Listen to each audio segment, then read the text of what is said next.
ಧರ್ಮಸ್ಥಳದ ವಿರುದ್ಧ ದುರುದ್ದೇಶದಿಂದಲೇ ಇವರು ಷಡ್ಯಂತ್ರವನ್ನ ಮಾಡಿದ್ರು. ಸರ್ಕಾರ ತಡವಾದರೂ ಕೂಡ ನ್ಯಾಯ ಕೊಡಿಸುವ ಕೆಲಸವನ್ನ ಮಾಡಿದೆ.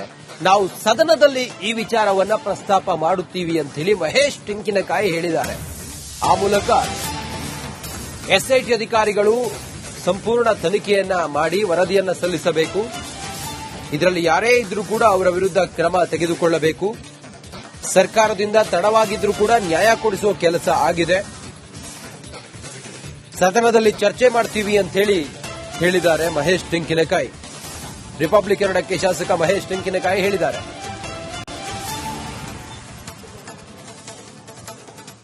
ಸರ್, ಬಹಳ ದೊಡ್ಡ ಮಟ್ಟದಲ್ಲಿ ಚರ್ಚೆ ಆಯಿತು. ಇಡೀ ದೇಶವೇ ತಿರುಗಿ ನೋಡುವಂತೆ ಮಾಡಿತ್ತು ಧರ್ಮಸ್ಥಳ ಪ್ರಕರಣ.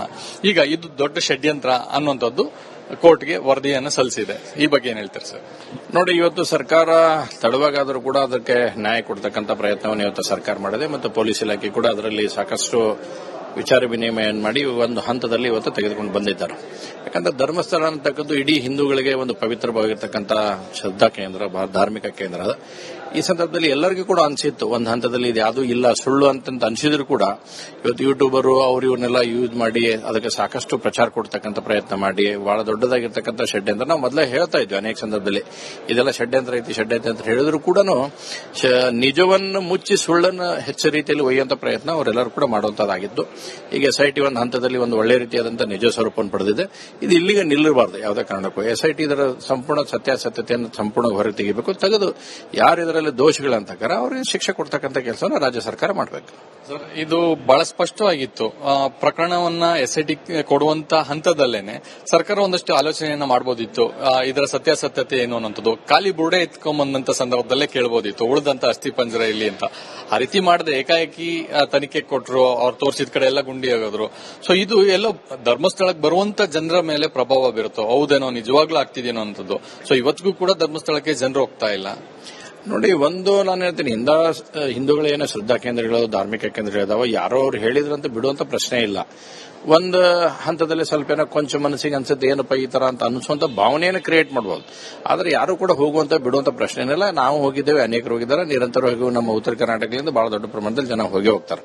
ಅದರಲ್ಲಿ ಯಾವುದೇ ರೀತಿಯಾದಂತಹ ಸಂಶಯ ಇಲ್ಲ. ಆದ್ರೆ ಈಗ ಸತ್ಯ ಏನನ್ನುವಂಥದ್ದನ್ನು ಸಂಪೂರ್ಣವಾಗಿ ಹೊರಗೆ ಬರುವಂತದ್ದಾಗಿದೆ.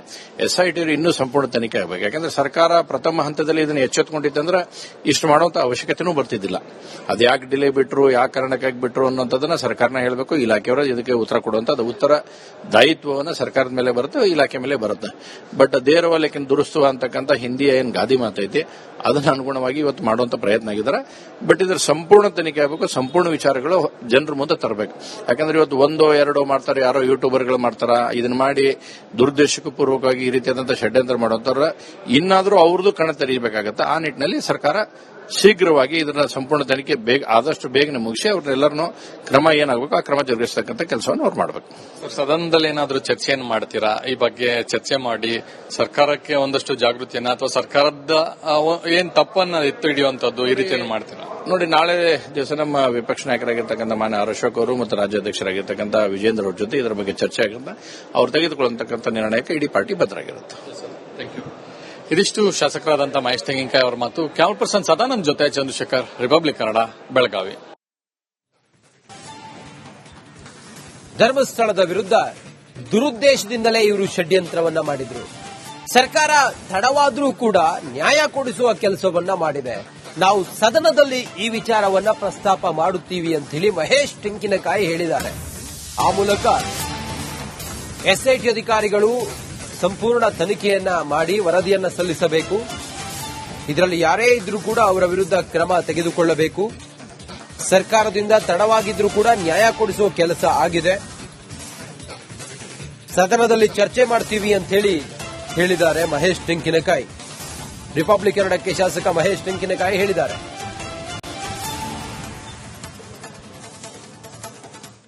ಸರ್, ಬಹಳ ದೊಡ್ಡ ಮಟ್ಟದಲ್ಲಿ ಚರ್ಚೆ ಆಯಿತು. ಇಡೀ ದೇಶವೇ ತಿರುಗಿ ನೋಡುವಂತೆ ಮಾಡಿತ್ತು ಧರ್ಮಸ್ಥಳ ಪ್ರಕರಣ. ಈಗ ಇದು ದೊಡ್ಡ ಷಡ್ಯಂತ್ರ ಅನ್ನುವಂಥದ್ದು ಕೋರ್ಟ್ಗೆ ವರದಿಯನ್ನು ಸಲ್ಲಿಸಿದೆ. ಈ ಬಗ್ಗೆ ಏನ್ ಹೇಳ್ತಾರೆ ಸರ್? ನೋಡಿ, ಇವತ್ತು ಸರ್ಕಾರ ತಡವಾಗಾದರೂ ಕೂಡ ಅದಕ್ಕೆ ನ್ಯಾಯ ಕೊಡ್ತಕ್ಕಂಥ ಪ್ರಯತ್ನವನ್ನು ಇವತ್ತು ಸರ್ಕಾರ ಮಾಡಿದೆ ಮತ್ತು ಪೊಲೀಸ್ ಇಲಾಖೆ ಕೂಡ ಅದರಲ್ಲಿ ಸಾಕಷ್ಟು ವಿಚಾರ ವಿನಿಮಯ ಮಾಡಿ ಒಂದು ಹಂತದಲ್ಲಿ ಇವತ್ತು ತೆಗೆದುಕೊಂಡು ಬಂದಿದ್ದಾರೆ. ಯಾಕಂದ್ರೆ ಧರ್ಮಸ್ಥಳ ಅಂತಕ್ಕಂಥ ಇಡೀ ಹಿಂದೂಗಳಿಗೆ ಒಂದು ಪವಿತ್ರವಾಗಿರ್ತಕ್ಕಂಥ ಶ್ರದ್ಧಾ ಕೇಂದ್ರ, ಧಾರ್ಮಿಕ ಕೇಂದ್ರ. ಈ ಸಂದರ್ಭದಲ್ಲಿ ಎಲ್ಲರಿಗೂ ಕೂಡ ಅನಿಸಿತ್ತು ಒಂದು ಹಂತದಲ್ಲಿ ಇದು ಯಾವುದೂ ಇಲ್ಲ ಸುಳ್ಳು ಅಂತ ಅನಿಸಿದ್ರು ಕೂಡ ಇವತ್ತು ಯೂಟ್ಯೂಬರು ಅವ್ರು ಇವನ್ನೆಲ್ಲ ಯೂಸ್ ಮಾಡಿ ಅದಕ್ಕೆ ಸಾಕಷ್ಟು ಪ್ರಚಾರ ಕೊಡ್ತಕ್ಕಂಥ ಪ್ರಯತ್ನ ಮಾಡಿ ಬಹಳ ದೊಡ್ಡದಾಗಿರ್ತಕ್ಕಂಥ ಷಡ್ಯಂತ್ರ ನಾವು ಮೊದಲೇ ಹೇಳ್ತಾ ಇದ್ವಿ ಅನೇಕ ಸಂದರ್ಭದಲ್ಲಿ ಇದೆಲ್ಲ ಷಡ್ಯಂತ್ರ ಐತಿ ಅಂತ ಹೇಳಿದ್ರು ಕೂಡ ನಿಜವನ್ನು ಮುಚ್ಚಿ ಸುಳ್ಳನ್ನು ಹೆಚ್ಚು ರೀತಿಯಲ್ಲಿ ಒಯ್ಯುವಂತ ಪ್ರಯತ್ನ ಅವರೆಲ್ಲರೂ ಕೂಡ ಮಾಡುವಂತದ್ದಾಗಿದ್ದು ಈಗ SIT ಒಂದು ಹಂತದಲ್ಲಿ ಒಂದು ಒಳ್ಳೆ ರೀತಿಯಾದಂತಹ ನಿಜ ಸ್ವರೂಪವನ್ನು ಪಡೆದಿದೆ. ಇದು ಇಲ್ಲಿಗೆ ನಿಲ್ಲಬಾರದು ಯಾವುದೇ ಕಾರಣಕ್ಕೂ. SIT ಇದರ ಸಂಪೂರ್ಣ ಸತ್ಯಾಸತ್ಯತೆಯನ್ನು ಸಂಪೂರ್ಣ ಹೊರಗೆ ತೆಗಿಬೇಕು, ತೆಗೆದು ಯಾರು ಇದರಲ್ಲಿ ದೋಷಿಗಳಂತಾರ ಅವರಿಗೆ ಶಿಕ್ಷೆ ಕೊಡ್ತಕ್ಕಂಥ ಕೆಲಸವನ್ನು ರಾಜ್ಯ ಸರ್ಕಾರ ಮಾಡಬೇಕು. ಇದು ಬಹಳ ಸ್ಪಷ್ಟವಾಗಿತ್ತು. ಪ್ರಕರಣವನ್ನ SIT ಕೊಡುವಂತ ಹಂತದಲ್ಲೇನೆ ಸರ್ಕಾರ ಒಂದಷ್ಟು ಆಲೋಚನೆಯನ್ನ ಮಾಡಬಹುದಿತ್ತು. ಇದರ ಸತ್ಯಾಸತ್ಯತೆ ಏನು ಅನ್ನೋದು ಖಾಲಿ ಬುರುಡೆ ಎತ್ಕೊಂಬಂದಂತ ಸಂದರ್ಭದಲ್ಲೇ ಕೇಳಬಹುದಿತ್ತು, ಉಳಿದಂತ ಅಸ್ಥಿ ಪಂಜರ ಇಲ್ಲಿ ಅಂತ. ಆ ರೀತಿ ಮಾಡದೆ ಏಕಾಏಕಿ ತನಿಖೆ ಕೊಟ್ಟರು, ಅವ್ರು ತೋರಿಸಿದ ಕಡೆ ಎಲ್ಲ ಗುಂಡಿ ಆಗೋದ್ರು. ಸೊ ಇದು ಎಲ್ಲೋ ಧರ್ಮಸ್ಥಳಕ್ಕೆ ಬರುವಂತ ಜನರ ಮೇಲೆ ಪ್ರಭಾವ ಬೀರುತ್ತೋ, ಹೌದೇನೋ ನಿಜವಾಗ್ಲೂ ಆಗ್ತಿದೇನೋ ಅಂತದ್ದು. ಸೊ ಇವತ್ತಿಗೂ ಕೂಡ ಧರ್ಮಸ್ಥಳಕ್ಕೆ ಜನರು ಹೋಗ್ತಾ ಇಲ್ಲ. ನೋಡಿ, ಒಂದು ನಾನು ಹೇಳ್ತೀನಿ, ಹಿಂದೂಗಳೇನೋ ಶ್ರದ್ಧಾ ಕೇಂದ್ರಗಳು, ಧಾರ್ಮಿಕ ಕೇಂದ್ರಗಳಿದಾವ, ಯಾರೋ ಅವ್ರು ಹೇಳಿದ್ರಂತ ಬಿಡುವಂತ ಪ್ರಶ್ನೆ ಇಲ್ಲ. ಒಂದು ಹಂತದಲ್ಲಿ ಸ್ವಲ್ಪ ಏನೋ ಕೊಂಚ ಮನಸ್ಸಿಗೆ ಅನ್ಸುತ್ತೆ ಏನಪ್ಪ ಈ ತರ ಅಂತ ಅನಿಸುವಂತ ಭಾವನೆಯನ್ನು ಕ್ರಿಯೇಟ್ ಮಾಡಬಹುದು. ಆದ್ರೆ ಯಾರು ಕೂಡ ಹೋಗುವಂತ ಬಿಡುವಂತ ಪ್ರಶ್ನೆ ಏನಿಲ್ಲ. ನಾವು ಹೋಗಿದ್ದೇವೆ, ಅನೇಕರು ಹೋಗಿದ್ದಾರೆ, ನಿರಂತರ ಹೋಗಿ ನಮ್ಮ ಉತ್ತರ ಕರ್ನಾಟಕದಿಂದ ಬಹಳ ದೊಡ್ಡ ಪ್ರಮಾಣದಲ್ಲಿ ಜನ ಹೋಗಿ ಹೋಗ್ತಾರೆ. ಅದರಲ್ಲಿ ಯಾವುದೇ ರೀತಿಯಾದಂತಹ ಸಂಶಯ ಇಲ್ಲ. ಆದ್ರೆ ಈಗ ಸತ್ಯ ಏನನ್ನುವಂಥದ್ದನ್ನು ಸಂಪೂರ್ಣವಾಗಿ ಹೊರಗೆ ಬರಗುವಂತದ್ದಾಗಿದೆ. SIT ಇನ್ನೂ ಸಂಪೂರ್ಣ ತನಿಖೆ ಆಗಬೇಕು. ಯಾಕಂದ್ರೆ ಸರ್ಕಾರ ಪ್ರಥಮ ಹಂತದಲ್ಲಿ ಇದನ್ನು ಎಚ್ಚೆತ್ತುಕೊಂಡಿತ್ತಂದ್ರೆ ಇಷ್ಟು ಮಾಡುವಂತ ಅವಶ್ಯಕತೆನೂ ಬರ್ತಿದ್ದಿಲ್ಲ. ಅದ್ಯಾಕೆ ಡಿಲೇ ಬಿಟ್ರು, ಯಾಕೆ ಕಾರಣಕ್ಕಾಗಿ ಬಿಟ್ರು ಅನ್ನೋಂಥದ್ದನ್ನ ಸರ್ಕಾರನ ಹೇಳಬೇಕು. ಇಲಾಖೆಯವರು ಇದಕ್ಕೆ ಉತ್ತರ ಕೊಡುವಂತ ಉತ್ತರ ದಾಯಿತ್ವವನ್ನು ಸರ್ಕಾರದ ಮೇಲೆ ಬರುತ್ತೆ, ಇಲಾಖೆ ಮೇಲೆ ಬರುತ್ತೆ. ಬಟ್ ದೇರವಾಲೇಕಿನ ದುರುಸ್ತುವ ಅಂತಕ್ಕಂಥ ಹಿಂದಿಯ ಏನ್ ಗಾದಿ ಮಾತೈತಿ ಅದನ್ನ ಅನುಗುಣವಾಗಿ ಇವತ್ತು ಮಾಡುವಂತ ಪ್ರಯತ್ನ ಆಗಿದ್ದಾರೆ. ಬಟ್ ಇದರ ಸಂಪೂರ್ಣ ತನಿಖೆ ಆಗಬೇಕು, ಸಂಪೂರ್ಣ ವಿಚಾರಗಳು ಜನರ ಮುಂದೆ ತರಬೇಕು. ಯಾಕಂದ್ರೆ ಇವತ್ತು ಒಂದೋ ಎರಡೋ ಮಾಡ್ತಾರೆ, ಯಾರೋ ಯೂಟ್ಯೂಬರ್ಗಳು ಮಾಡ್ತಾರ, ಇದನ್ನ ಮಾಡಿ ದುರುದ್ದೇಶಕ್ಕೂ ಪೂರ್ವಕವಾಗಿ ಈ ರೀತಿಯಾದಂತಹ ಷಡ್ಯಂತ್ರ ಮಾಡುವಂತವ್ರ ಇನ್ನಾದ್ರೂ ಅವ್ರದ್ದು ಕಣ ತೆರೀಬೇಕಾಗತ್ತೆ. ಆ ನಿಟ್ಟಿನಲ್ಲಿ ಸರ್ಕಾರ ಶೀಘ್ರವಾಗಿ ಇದನ್ನ ಸಂಪೂರ್ಣ ತನಿಖೆ ಆದಷ್ಟು ಬೇಗನೆ ಮುಗಿಸಿ ಅವ್ರನ್ನೆಲ್ಲರನ್ನೂ ಕ್ರಮ ಏನಾಗಬೇಕು ಆ ಕ್ರಮ ಜರುಗಿಸತಕ್ಕಂಥ ಕೆಲಸವನ್ನು ಅವ್ರು ಮಾಡಬೇಕು. ಸದನದಲ್ಲಿ ಏನಾದರೂ ಚರ್ಚೆಯನ್ನು ಮಾಡ್ತೀರಾ? ಈ ಬಗ್ಗೆ ಚರ್ಚೆ ಮಾಡಿ ಸರ್ಕಾರಕ್ಕೆ ಒಂದಷ್ಟು ಜಾಗೃತಿಯನ್ನ ಅಥವಾ ಸರ್ಕಾರದ ಏನ್ ತಪ್ಪನ್ನ ಎತ್ತು ಹಿಡಿಯುವಂತದ್ದು ಈ ರೀತಿಯನ್ನು ಮಾಡ್ತೀರಾ? ನೋಡಿ, ನಾಳೆ ದಿವಸ ನಮ್ಮ ವಿಪಕ್ಷ ನಾಯಕರಾಗಿರ್ತಕ್ಕಂಥ ಮಾನ್ಯ ಅಶೋಕ್ ಅವರು ಮತ್ತು ರಾಜ್ಯಾಧ್ಯಕ್ಷರಾಗಿರ್ತಕ್ಕಂಥ ವಿಜೇಂದ್ರ ಅವ್ರ ಜೊತೆ ಇದರ ಬಗ್ಗೆ ಚರ್ಚೆ ಆಗುತ್ತೆ. ಅವ್ರು ತೆಗೆದುಕೊಳ್ಳತಕ್ಕಂಥ ನಿರ್ಣಯಕ್ಕೆ ಇಡೀ ಪಾರ್ಟಿ ಬದ್ಧರಾಗಿರುತ್ತೆ. Thank you. ಇದಿಷ್ಟು ಶಾಸಕರಾದಂತಹ ಮಹೇಶ್ ತೆಂಗಿನಕಾಯಿ ಅವರ ಮಾತು. ಕ್ಯಾಮರಾ ಪರ್ಸನ್ ಸದಾನಂದ್ ಜೊತೆ ಚಂದ್ರಶೇಖರ್, ರಿಪಬ್ಲಿಕ್ ಕನ್ನಡ, ಬೆಳಗಾವಿ. ಧರ್ಮಸ್ಥಳದ ವಿರುದ್ಧ ದುರುದ್ದೇಶದಿಂದಲೇ ಇವರು ಷಡ್ಯಂತ್ರವನ್ನ ಮಾಡಿದ್ರು. ಸರ್ಕಾರ ತಡವಾದ್ರೂ ಕೂಡ ನ್ಯಾಯ ಕೊಡಿಸುವ ಕೆಲಸವನ್ನ ಮಾಡಿದೆ. ನಾವು ಸದನದಲ್ಲಿ ಈ ವಿಚಾರವನ್ನ ಪ್ರಸ್ತಾಪ ಮಾಡುತ್ತೀವಿ ಅಂತ ಹೇಳಿ ಮಹೇಶ್ ತೆಂಗಿನಕಾಯಿ ಹೇಳಿದ್ದಾರೆ. ಆ ಮೂಲಕ SIT ಅಧಿಕಾರಿಗಳು ಸಂಪೂರ್ಣ ತನಿಖೆಯನ್ನ ಮಾಡಿ ವರದಿಯನ್ನ ಸಲ್ಲಿಸಬೇಕು. ಇದರಲ್ಲಿ ಯಾರೇ ಇದ್ರೂ ಕೂಡ ಅವರ ವಿರುದ್ಧ ಕ್ರಮ ತೆಗೆದುಕೊಳ್ಳಬೇಕು. ಸರ್ಕಾರದಿಂದ ತಡವಾಗಿದ್ರೂ ಕೂಡ ನ್ಯಾಯ ಕೊಡಿಸುವ ಕೆಲಸ ಆಗಿದೆ.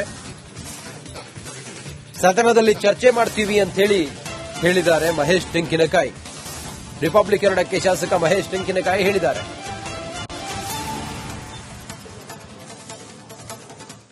ಸರ್, ಬಹಳ ದೊಡ್ಡ ಮಟ್ಟದಲ್ಲಿ ಚರ್ಚೆ ಆಯಿತು. ಇಡೀ ದೇಶವೇ ತಿರುಗಿ ನೋಡುವಂತ ಮಾಡಿತ್ತು ಧರ್ಮಸ್ಥಳ ಪ್ರಕರಣ. ಈಗ ಇದು ದೊಡ್ಡ ಷಡ್ಯಂತ್ರ ಅನ್ನುವಂಥದ್ದು ಕೋರ್ಟ್ಗೆ ವರದಿಯನ್ನು ಸಲ್ಲಿಸಿದೆ. ಈ ಬಗ್ಗೆ ಏನ್ ಹೇಳ್ತಾರೆ ಸರ್? ನೋಡಿ, ಇವತ್ತು ಸರ್ಕಾರ ತಡವಾಗಾದರೂ ಕೂಡ ಅದಕ್ಕೆ ನ್ಯಾಯ ಕೊಡ್ತಕ್ಕಂಥ ಪ್ರಯತ್ನವನ್ನು ಇವತ್ತು ಸರ್ಕಾರ ಮಾಡಿದೆ ಮತ್ತು ಪೊಲೀಸ್ ಇಲಾಖೆ ಕೂಡ ಅದರಲ್ಲಿ ಸಾಕಷ್ಟು ವಿಚಾರ ವಿನಿಮಯ ಮಾಡಿ ಒಂದು ಹಂತದಲ್ಲಿ ಇವತ್ತು ತೆಗೆದುಕೊಂಡು ಬಂದಿದ್ದಾರೆ. ಯಾಕಂದ್ರೆ ಧರ್ಮಸ್ಥಳ ಅಂತಕ್ಕದ್ದು ಇಡೀ ಹಿಂದೂಗಳಿಗೆ ಒಂದು ಪವಿತ್ರವಾಗಿರ್ತಕ್ಕಂಥ ಶ್ರದ್ಧಾ ಕೇಂದ್ರ, ಧಾರ್ಮಿಕ ಕೇಂದ್ರ. ಈ ಸಂದರ್ಭದಲ್ಲಿ ಎಲ್ಲರಿಗೂ ಕೂಡ ಅನಿಸಿತ್ತು ಒಂದು ಹಂತದಲ್ಲಿ ಇದು ಯಾವುದೂ ಇಲ್ಲ ಸುಳ್ಳು ಅಂತ ಅನಿಸಿದ್ರು ಕೂಡ ಇವತ್ತು ಯೂಟ್ಯೂಬರು ಅವ್ರು ಇವನ್ನೆಲ್ಲ ಯೂಸ್ ಮಾಡಿ ಅದಕ್ಕೆ ಸಾಕಷ್ಟು ಪ್ರಚಾರ ಕೊಡ್ತಕ್ಕಂಥ ಪ್ರಯತ್ನ ಮಾಡಿ ಬಹಳ ದೊಡ್ಡದಾಗಿರ್ತಕ್ಕಂಥ ಷಡ್ಯಂತ್ರ ನಾವು ಮೊದಲೇ ಹೇಳ್ತಾ ಇದ್ವಿ ಅನೇಕ ಸಂದರ್ಭದಲ್ಲಿ ಇದೆಲ್ಲ ಷಡ್ಯಂತ್ರ ಐತಿ ಅಂತ ಹೇಳಿದ್ರು ಕೂಡ ನಿಜವನ್ನು ಮುಚ್ಚಿ ಸುಳ್ಳನ್ನು ಹೆಚ್ಚು ರೀತಿಯಲ್ಲಿ ಒಯ್ಯುವಂತ ಪ್ರಯತ್ನ ಅವರೆಲ್ಲರೂ ಕೂಡ ಮಾಡುವಂತದ್ದಾಗಿದ್ದು ಈಗ SIT ಒಂದು ಹಂತದಲ್ಲಿ ಒಂದು ಒಳ್ಳೆ ರೀತಿಯಾದಂತಹ ನಿಜ ಸ್ವರೂಪವನ್ನು ಪಡೆದಿದೆ. ಇದು ಇಲ್ಲಿಗೆ ನಿಲ್ಲಬಾರದು ಯಾವುದೇ ಕಾರಣಕ್ಕೂ. SIT ಇದರ ಸಂಪೂರ್ಣ ಸತ್ಯಾಸತ್ಯತೆಯನ್ನು ಸಂಪೂರ್ಣ ಹೊರಗೆ ತೆಗಿಬೇಕು, ತೆಗೆದು ಯಾರು ಇದರಲ್ಲಿ ದೋಷಿಗಳಂತಾರ ಅವರಿಗೆ ಶಿಕ್ಷೆ ಕೊಡ್ತಕ್ಕಂಥ ಕೆಲಸವನ್ನು ರಾಜ್ಯ ಸರ್ಕಾರ ಮಾಡಬೇಕು. ಇದು ಬಹಳ ಸ್ಪಷ್ಟವಾಗಿತ್ತು. ಪ್ರಕರಣವನ್ನ SIT ಕೊಡುವಂತ ಹಂತದಲ್ಲೇನೆ ಸರ್ಕಾರ ಒಂದಷ್ಟು ಆಲೋಚನೆಯನ್ನ ಮಾಡಬಹುದಿತ್ತು. ಇದರ ಸತ್ಯಾಸತ್ಯತೆ ಏನು ಅನ್ನೋದು ಖಾಲಿ ಬುರುಡೆ ಎತ್ಕೊಂಬಂದಂತ ಸಂದರ್ಭದಲ್ಲೇ ಕೇಳಬಹುದಿತ್ತು, ಉಳಿದಂತ ಅಸ್ಥಿ ಪಂಜರ ಇಲ್ಲಿ ಅಂತ. ಆ ರೀತಿ ಮಾಡದೆ ಏಕಾಏಕಿ ತನಿಖೆ ಕೊಟ್ಟರು, ಅವ್ರು ತೋರಿಸಿದ ಕಡೆ ಎಲ್ಲ ಗುಂಡಿ ಆಗೋದ್ರು. ಸೊ ಇದು ಎಲ್ಲೋ ಧರ್ಮಸ್ಥಳಕ್ಕೆ ಬರುವಂತ ಜನರ ಮೇಲೆ ಪ್ರಭಾವ ಬೀರುತ್ತೋ, ಹೌದೇನೋ ನಿಜವಾಗ್ಲೂ ಆಗ್ತಿದೇನೋ ಅಂತದ್ದು. ಸೊ ಇವತ್ತಿಗೂ ಕೂಡ ಧರ್ಮಸ್ಥಳಕ್ಕೆ ಜನರು ಹೋಗ್ತಾ ಇಲ್ಲ. ನೋಡಿ, ಒಂದು ನಾನು ಹೇಳ್ತೀನಿ, ಹಿಂದೂಗಳೇನೋ ಶ್ರದ್ಧಾ ಕೇಂದ್ರಗಳು, ಧಾರ್ಮಿಕ ಕೇಂದ್ರಗಳಿದಾವ, ಯಾರೋ ಅವ್ರು ಹೇಳಿದ್ರಂತ ಬಿಡುವಂತ ಪ್ರಶ್ನೆ ಇಲ್ಲ. ಒಂದು ಹಂತದಲ್ಲಿ ಸ್ವಲ್ಪ ಏನೋ ಕೊಂಚ ಮನಸ್ಸಿಗೆ ಅನ್ಸುತ್ತೆ ಏನಪ್ಪ ಈ ತರ ಅಂತ ಅನಿಸುವಂತ ಭಾವನೆಯನ್ನು ಕ್ರಿಯೇಟ್ ಮಾಡಬಹುದು. ಆದ್ರೆ ಯಾರು ಕೂಡ ಹೋಗುವಂತ ಬಿಡುವಂತ ಪ್ರಶ್ನೆ ಏನಿಲ್ಲ. ನಾವು ಹೋಗಿದ್ದೇವೆ, ಅನೇಕರು ಹೋಗಿದ್ದಾರೆ, ನಿರಂತರ ಹೋಗಿ ನಮ್ಮ ಉತ್ತರ ಕರ್ನಾಟಕದಿಂದ ಬಹಳ ದೊಡ್ಡ ಪ್ರಮಾಣದಲ್ಲಿ ಜನ ಹೋಗೇ ಹೋಗ್ತಾರೆ. ಅದರಲ್ಲಿ ಯಾವುದೇ ರೀತಿಯಾದಂತಹ ಸಂಶಯ ಇಲ್ಲ. ಆದ್ರೆ ಈಗ ಸತ್ಯ ಏನನ್ನುವಂಥದ್ದನ್ನು ಸಂಪೂರ್ಣವಾಗಿ ಹೊರಗೆ ಬರುವಂತದ್ದಾಗಿದೆ. SIT ಇನ್ನೂ ಸಂಪೂರ್ಣ ತನಿಖೆ ಆಗಬೇಕು. ಯಾಕಂದ್ರೆ ಸರ್ಕಾರ ಪ್ರಥಮ ಹಂತದಲ್ಲಿ ಇದನ್ನು ಎಚ್ಚೆತ್ತುಕೊಂಡಿತ್ತಂದ್ರೆ ಇಷ್ಟು ಮಾಡುವಂತ ಅವಶ್ಯಕತೆನೂ ಬರ್ತಿದ್ದಿಲ್ಲ. ಅದು ಯಾಕೆ ಡಿಲೇ ಬಿಟ್ರು, ಯಾವ ಕಾರಣಕ್ಕಾಗಿ ಬಿಟ್ರು ಅನ್ನೋಂಥದ್ದನ್ನ ಸರ್ಕಾರನ ಹೇಳಬೇಕು. ಇಲಾಖೆಯವರು ಇದಕ್ಕೆ ಉತ್ತರ ಕೊಡುವಂತ ಉತ್ತರ ದಾಯಿತ್ವವನ್ನು ಸರ್ಕಾರದ ಮೇಲೆ ಬರುತ್ತೆ, ಇಲಾಖೆ ಮೇಲೆ ಬರುತ್ತೆ. ಬಟ್ ದೇರವಾಲೇಕಿನ ದುರುಸ್ತು ಅಂತಕ್ಕಂಥ ಹಿಂದಿ ಏನ್ ಗಾದಿ ಮಾತೈತಿ ಅದನ್ನ ಅನುಗುಣವಾಗಿ ಇವತ್ತು ಮಾಡುವಂತ ಪ್ರಯತ್ನ ಆಗಿದ್ದಾರೆ. ಬಟ್ ಇದರ ಸಂಪೂರ್ಣ ತನಿಖೆ ಆಗಬೇಕು, ಸಂಪೂರ್ಣ ವಿಚಾರಗಳು ಜನರ ಮುಂದೆ ತರಬೇಕು. ಯಾಕಂದ್ರೆ ಇವತ್ತು ಒಂದೋ ಎರಡೋ ಮಾಡ್ತಾರೆ, ಯಾರೋ ಯೂಟ್ಯೂಬರ್ಗಳು ಮಾಡ್ತಾರ, ಇದನ್ನ ಮಾಡಿ ದುರುದ್ದೇಶಕ್ಕೂ ಪೂರ್ವಕವಾಗಿ ಈ ರೀತಿಯಾದಂತಹ ಷಡ್ಯಂತ್ರ ಮಾಡುವಂತರ ಇನ್ನಾದರೂ ಅವ್ರದ್ದು ಕಣ ತೆರೀಬೇಕಾಗತ್ತೆ. ಆ ನಿಟ್ಟಿನಲ್ಲಿ ಸರ್ಕಾರ ಶೀಘ್ರವಾಗಿ ಇದರ ಸಂಪೂರ್ಣ ತನಿಖೆ ಆದಷ್ಟು ಬೇಗನೆ ಮುಗಿಸಿ ಅವ್ರನ್ನೆಲ್ಲರನ್ನೂ ಕ್ರಮ ಏನಾಗಬೇಕು ಆ ಕ್ರಮ ಜರುಗಿಸತಕ್ಕಂಥ ಕೆಲಸವನ್ನು ಅವ್ರು ಮಾಡಬೇಕು. ಸದನದಲ್ಲಿ ಏನಾದರೂ ಚರ್ಚೆಯನ್ನು ಮಾಡ್ತೀರಾ? ಈ ಬಗ್ಗೆ ಚರ್ಚೆ ಮಾಡಿ ಸರ್ಕಾರಕ್ಕೆ ಒಂದಷ್ಟು ಜಾಗೃತಿಯನ್ನ ಅಥವಾ ಸರ್ಕಾರದ ಏನ್ ತಪ್ಪನ್ನ ಎತ್ತು ಹಿಡಿಯುವಂತದ್ದು ಈ ರೀತಿಯನ್ನು ಮಾಡ್ತೀರಾ? ನೋಡಿ, ನಾಳೆ ದಿವಸ ನಮ್ಮ ವಿಪಕ್ಷ ನಾಯಕರಾಗಿರ್ತಕ್ಕಂಥ ಮಾನ್ಯ ಅಶೋಕ್ ಅವರು ಮತ್ತು ರಾಜ್ಯಾಧ್ಯಕ್ಷರಾಗಿರ್ತಕ್ಕಂಥ ವಿಜೇಂದ್ರ ಅವ್ರ ಜೊತೆ ಇದರ ಬಗ್ಗೆ ಚರ್ಚೆ ಆಗಿರುತ್ತೆ. ಅವ್ರು ತೆಗೆದುಕೊಳ್ಳತಕ್ಕಂಥ ನಿರ್ಣಯಕ್ಕೆ ಇಡೀ ಪಾರ್ಟಿ ಬದ್ಧರಾಗಿರುತ್ತೆ. ಇದಿಷ್ಟು ಶಾಸಕರಾದಂತಹ ಮಹೇಶ್ ತೆಂಗಿನಕಾಯಿ ಅವರ ಮಾತು. ಕ್ಯಾಮರಾ ಪರ್ಸನ್ ಸದಾನಂದ್ ಜೊತೆ ಚಂದ್ರಶೇಖರ್, ರಿಪಬ್ಲಿಕ್ ಕನ್ನಡ, ಬೆಳಗಾವಿ.